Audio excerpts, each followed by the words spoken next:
अस्सलाम वालेकुम dear students. आज के लेक्चर में हम बात करेंगे अबाउट कॉस्मोलॉजिकल रेडशिफ्ट। सबसे पहले हम इसका इंट्रोडक्शन देखेंगे, उसके बाद जो है वो हम इसको एक्सप्लेन भी करेंगे कॉस्मोलॉजिकल रेडशिफ्ट आखिर होती क्या है। तो स्टार्ट करते हैं हम इसको इसके इंट्रोडक्शन के साथ। तो यहाँ से शुरू करेंगे हम इसको।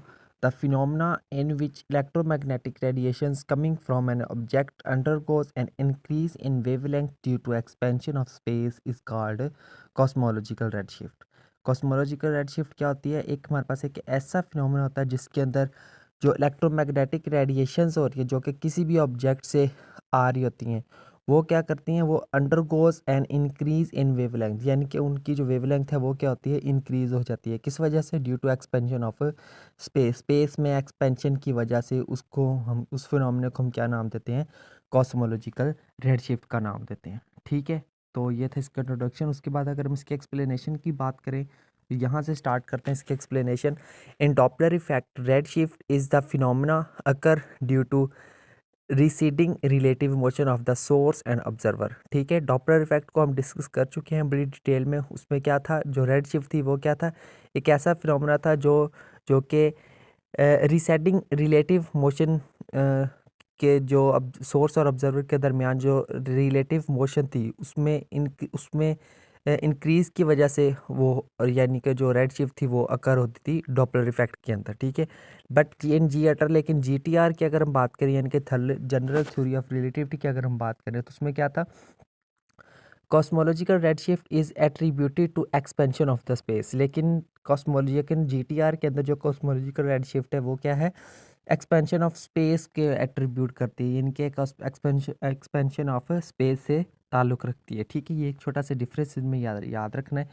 मज़ीद देखें, the important motion for the measurement of separation between glacial objects in redshift in the spectrum of light emitted by a distant object due to expansion of universe the redshift becomes larger and larger. The spectral shift is given, जो spectral shift होती है वो जो है वो हमारे पास है इस चीज़ के बराबर होती है, यानी कि z is equal to lambda R E C minus lambda E M divided by lambda E M. ठीक है, मज़ीद यहाँ से जो है वो अगर हम लैम्डा ई एम जो है वो उसको हम अलग-अलग, यानी कि दोनों को, इन दोनों का अलग-अलग से अगर हम डिनोमिनेटर ले लें तो वो इस फॉर्म में आ जाएगा। इसको हमने क्या देना है, question number 1।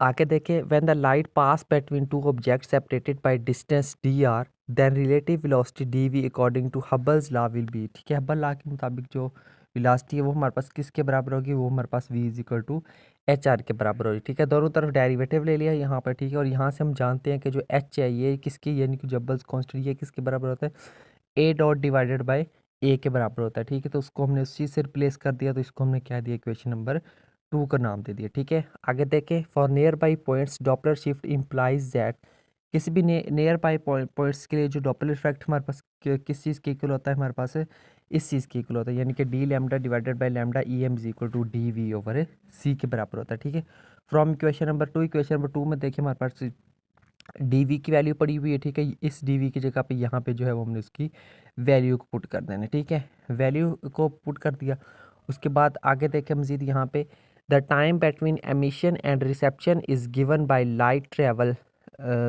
Time D T is equal to D R over C. So the above equation 3 will becomes. ठीक है, तो इक्वेशन नंबर 3 हमारे पास क्या बन जाएगी, ये चीज़ बन जाएगी। ठीक है, यानी कि हमने उसको टाइम इंटरवल से उसको हमने रिप्लेस कर दिया डी टी से।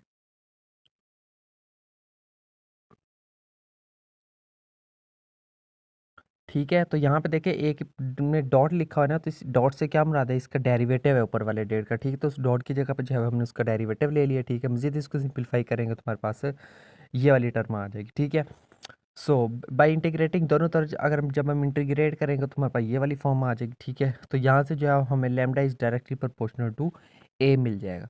उसके बाद देखिए, as expansion of the universe is described by the space factor, so the above relation implies that as space expands the wavelength becomes longer, thus the wavelength scales as।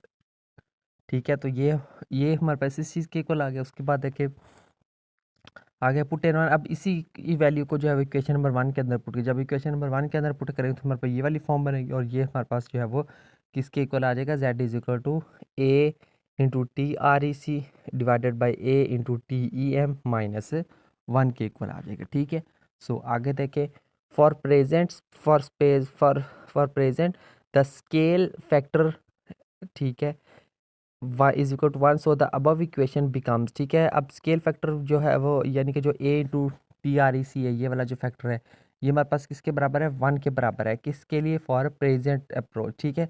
सो हमारे पास जो equation number जो 1 है वो क्या बन जाएगी, वो यानी कि जो ऊपर ये जो हमारे पास आ रही है इसकी जगह पे क्या आ जाएगा, इसकी जगह पे हम जो है वो 1 पुट कर देंगे, ठीक है। तो ये हमारे पास बन जाएगी, ठीक है। For Z is equal to 1, यानी कि अगर z की वैल्यू हमारे पास 1 हो तो उसमें हमारे पास कुछ ये वाली फॉर्म बनेगी, और यहाँ से जो है वो अगर हम इसकी वैल्यू निकालना चाहें तो हमें क्या मिलेगी, 1/2 के इक्वल आ जाएगी, ठीक है। इसको हम क्या देते हैं, equation number 4। Thus the universe was half as large as present, the photon decoupling after big bang was occurred at red shift Z Y is equal to 1100, ठीक है।